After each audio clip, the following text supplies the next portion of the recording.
How about you? How you doing? Copa America Draw in the books. An electrifying ceremony. When I say electrifying, I mean a lot of soccer VIP types talking endlessly about nothing of consequence. Yeah, they do like to talk.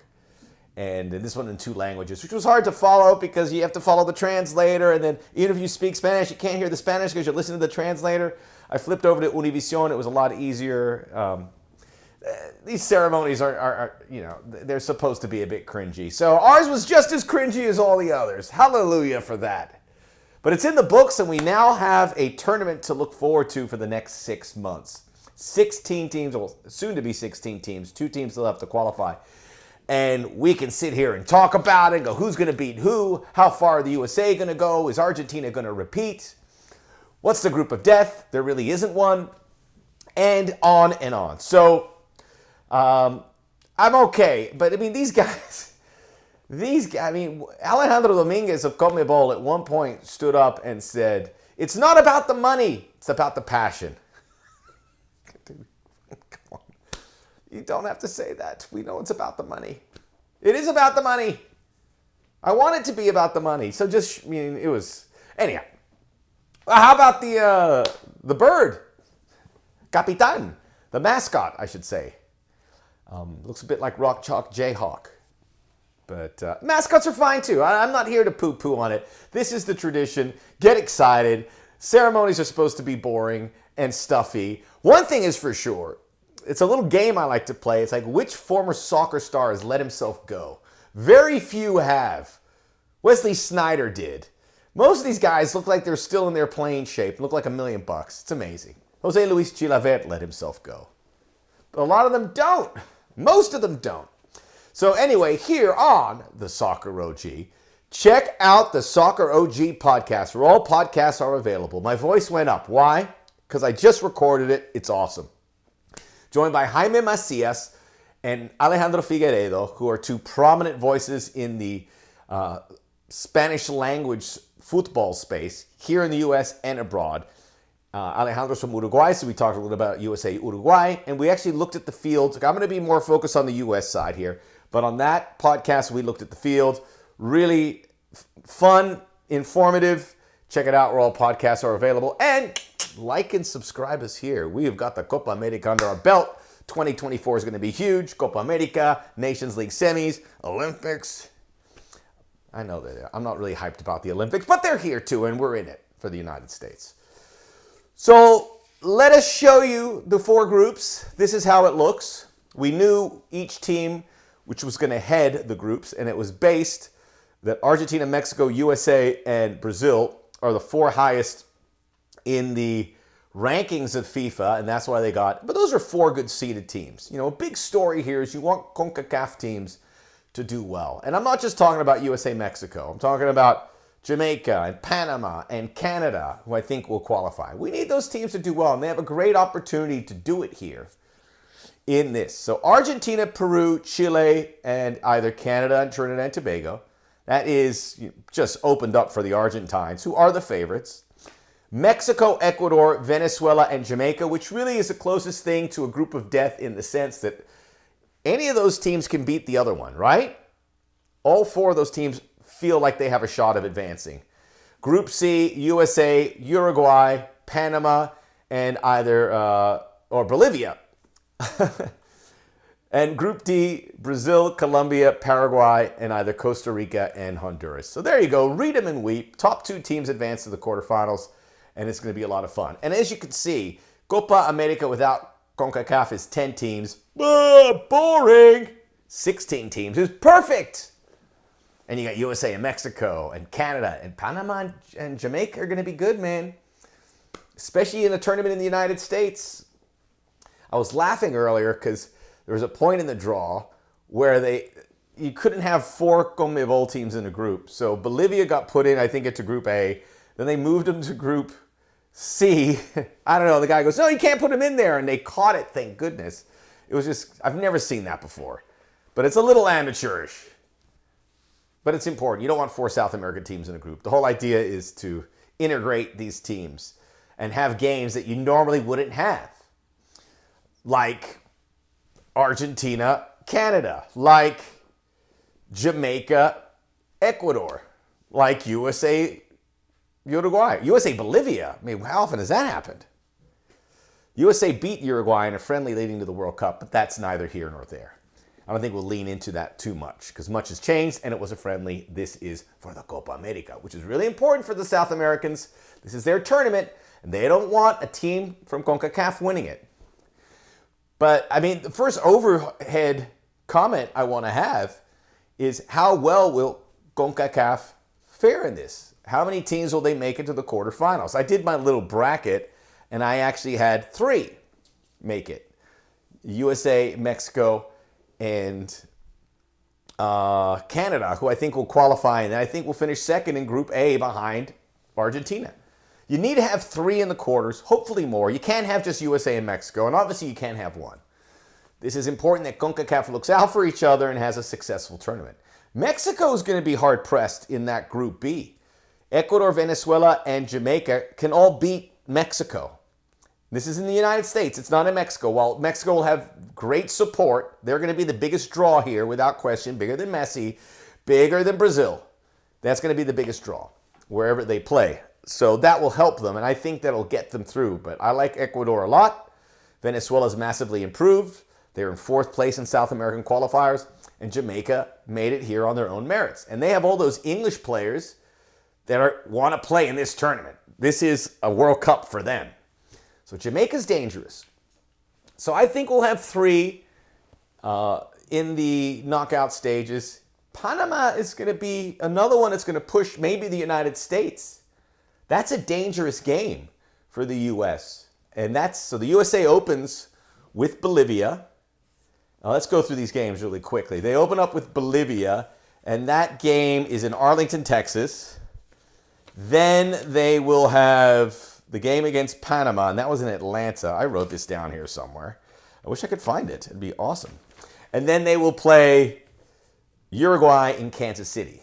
And it's good they play Uruguay last because they'll know what they need. And if the USA have beaten Bolivia and Panama before Uruguay, they're in good shape to win the group.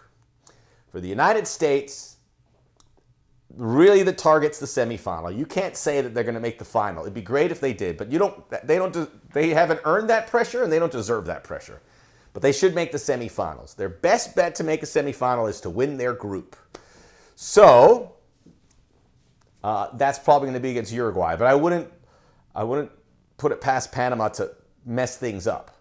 So USA has to be very careful in those opening games. I expect them to beat Bolivia. Panama is going to be a little bit harder. And then see where it goes there against Uruguay. The other thing I wanted to say about the United States, I mean, this is the tournament you've been waiting for. The World Cup is 2 years away. We've been talking about Copa America. Who knows when it's going to be in the United States again. You have to seize this opportunity. When they had it in 2016, they made the semifinals. Well done. They got blasted in the semifinal, but they made it. Because of what lies ahead, it might be hard for them to make a semifinal. But this is it. Everyone's got to be locked into this. And you have the benefits of playing at home, home support, logistics, all of that is in your favor if you're the United States. And as the tournament goes on, it should be getting better for you and harder for your opponents who have been away from home. Although this is a 3-week tournament, it should play to your advantage. And the United States should want as many hard games in this as possible. So they have one against Uruguay. Panama and Bolivia, we can't really count.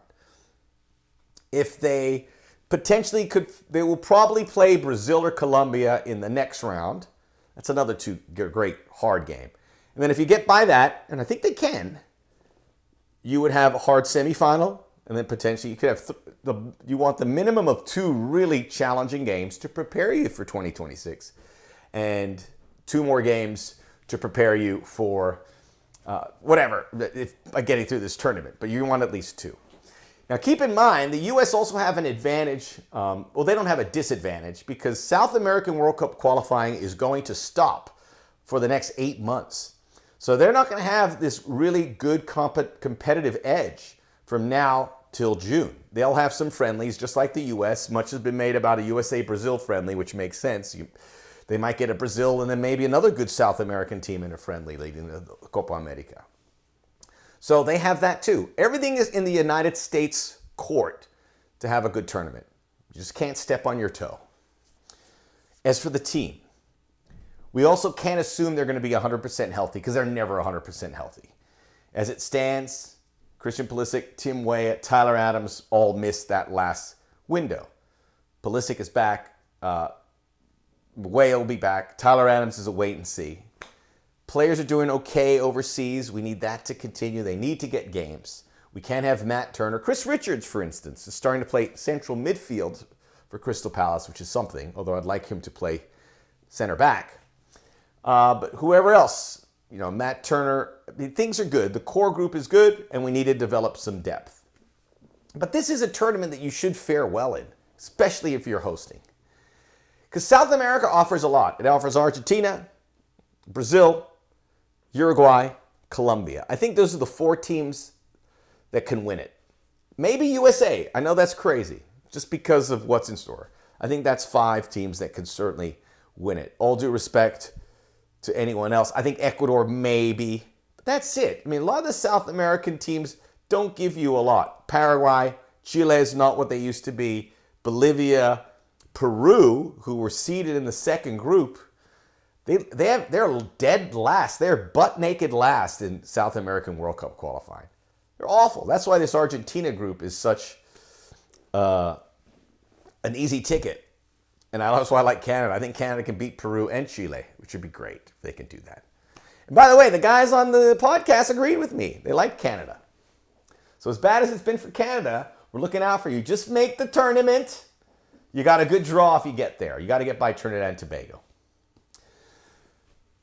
Don't want to give too many predictions, but there's those big ticket items that I want the U.S. Good games and improvement. Greg Berhalter's not going to lose his job, even if things bottom out here. They will not part ways with them, even if they lose all 3 games in the groups. He'll get a little more time. It won't bode well for him, and the pressure is on. But for those who want him gone, and look, he should be under pressure. He should be under more pressure than he is. And I just can't see it too much because Greg Berhalter at home has been really good. Playing teams like Mexico and informed Canada, granted, but that's better than a good portion of these South American teams. So the USA, I think, are going to finish second in that group. And I will tell you this about Uruguay. I almost want to pick them to win this tournament. I almost want to pick Uruguay. I love how, because they're a very practical team, but Marcelo Bielsa does it a little differently. And Uruguay moved on from that old guard, which they kept on too long past the world cycle. I'm talking about Cavani, Luis Suarez, Diego Godin, the young players. And they're great young players. They've been waiting for their turn. Their turn for the first time will come in this Copa America after that golden generation has officially moved on. Should have happened 2 years ago. Or 1 year ago, 2 years ago. This is a team that should, Argentina's been great. Brazil's been struggling. So I think Uruguay is almost the second best South American team right now. Colombia's played well. And then maybe Brazil. So this is where I think the U.S.'s sweet spot lies. If they finish second, or if they finish first, they will play first and second from Group D, which is likely going to be Brazil and Colombia. I have the USA finishing second. I have Brazil winning the group. Brazil has been in peril. They don't have a full-time manager. This could be the crowning moment for the United States at the Copa America. Quarterfinal, right around 4th of July. I forgot the date, sorry.